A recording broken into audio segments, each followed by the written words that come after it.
Sanktus.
Nākamajiem 22 gadiem, kas nu patiņās ir pagājuši.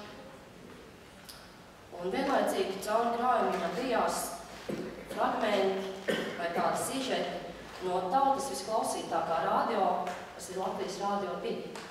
Tā ir provokācija, jo nav latvieši tādi, kas sevi uzskata par inteliģenti, kas nebūtu kaut ko nievājoši pateicis par šo radiostāciju. Bet ko es gribu teikt? Ja es domāju par savu tautu, un šī ir mana mīlestības vēstule tautai, tad mēs varam redzēt tautu dziesmu svētkos un domāt, ka tā ir tauta. Un mums ir jādomā, ka tā ir tauta, jo citādāk mēs pazudīsim. Bet es redzu tautu autoostās, es redzu tautu mazpilsētās, es redzu tautu tirgū, un tā ir mūsu tauta. Un man viņa ir brīna. Un reizēm liekas, ka tiešām ir brīnums, ka mēs vēl esam.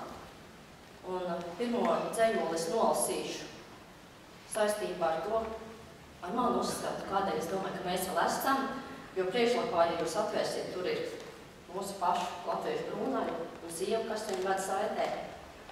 Tas ir zināmā mērā provokācija, jo, man liekas, tik ļoti daudzi rakstnieki, mākslinieki lidot kaut kur tādā izplatījumā, tik tālu no realitātes, no tautas dzīves, bet es raudu naktīs par to, kas notiek, un es nevaru vienaldzīgi klausīties, kas notiek ar mūsu tautu. Un tādēļ es sākšu ar dzejoli.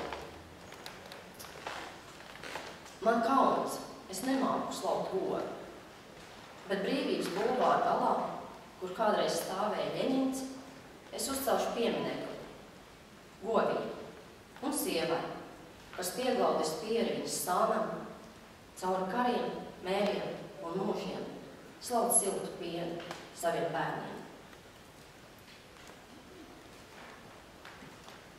Un, kad mēs bērnībā kādreiz runājāmies pie galda ar vecākiem par tautām lietām, es esmu no 5 bērnu ģimenes, mums vakariņas bieži vien ievilkās 2 stundu garumā, jo bija jāizrunā visā notikumi, zinātne un māksla un viss kas. Tad mamma teica, ka latviešu inteliģence nākus pa taisno no govs astes. Un tiešām, ja es tā domāju, varbūt mazais priekšā Jānīts neturēja govs asti, bet skalbi Kārlīts turēja un sudrabiņu Jāmzara pavisam noteikti turēja. Nāko dzejoli es nolasu arī domājot par jums, kas tiešām esat izcili, katrs savā laukā bijuši, un par jums, kas neklusēja, es domāju šeit Jāni Rožkā un daudz citu šeit sēdošos, un kas neklusēja joprojām tagad, kad liekas daudz jaunāki, stiprāki un spējīgāki cilvēki, neuztraucās par to, kas notiek. Par mīlu. Mūsu inteliģence kļuva pārāk gudra, lai runātu tautai. Ērtos, amatu zārkos, pavisam rāmi, akli, kurli un mēni. Viņi guļ iestādēs, vēstniecībās, institūtos un smalkās tīmekļa vietnēs. Vienreizēm patvērtiem logiem skan šķīta dziesma par mīlu. Un tad būs veltījums mūsu prezidentam Andrim Bērziņam un arī komjaunietim Pēterim Vaivaram, jo es domāju, ka tam laikam ir jābeidzas. Dziesmiņi par līkumiem. Pusgadsimtu trenēti, kalpu līkumu mugurā, sautīgums un meli katrā ķermeņa atomā. Jums laiks uz piemājas dārziņiem, kāpostiem un mazbērniem, pa politisko skujutā. Jūs gaida nepelnīts miers, melīgi memoāri, vēl melīgāki nekrologi un melna marmora memoriāli.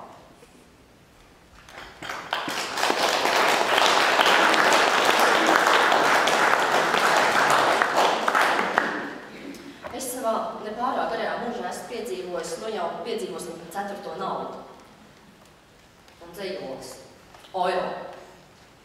Mūsu māte, kas esi Briselē, svētīts, lai top tavs direktīvas, lai atnāk tavs Lisabonas līgums, tavs prāts, lai notiek kā Vācijā, tā arī Latvijā, mūsu dienišķos tiešmaksājums dod mums šogad un piedod mums mūsu centienus izdzīvot, kā arī mēs piedodam Grieķiem viņu atlaistos parādus un neieved mūsu pārdomāšanā, bet atpestī mūs no izlemšanas, jo tev pieder Eiropas parlaments, Eiropas padomu un Eiropas fondi. Mūžīgi mūžos. Oja!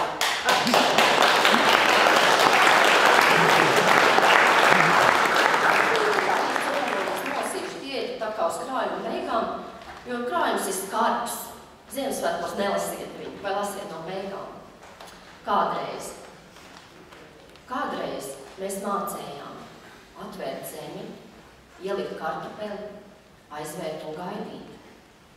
Muižas vai kolhos grāmalē sakasīt sienu, govī vienai, audzināt bērnus un smaidīt.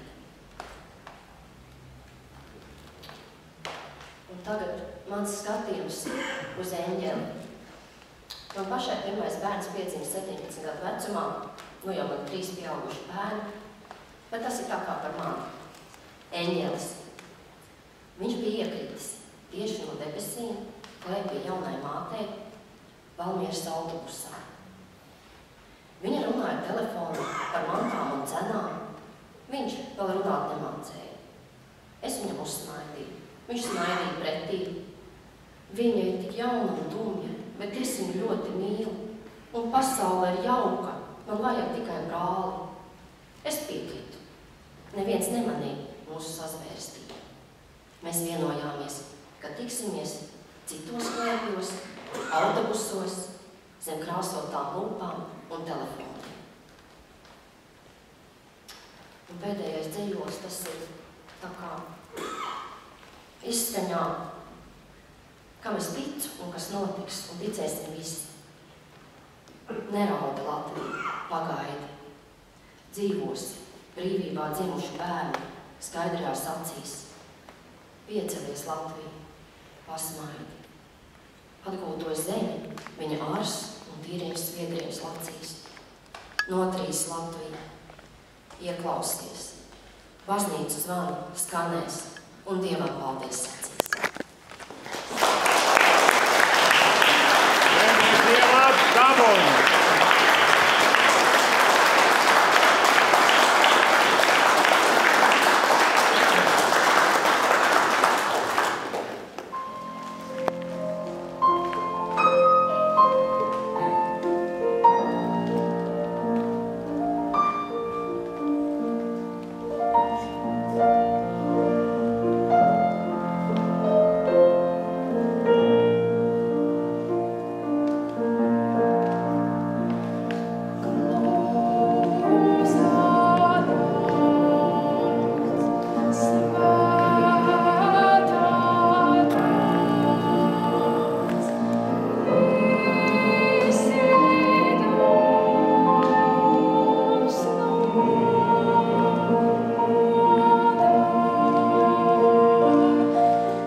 Paldies Jānim Sējānam. Paldies.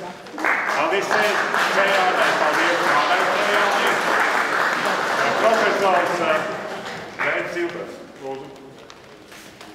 Vēstule no Sargeņģeļa. Paldies manai bijušai studentei.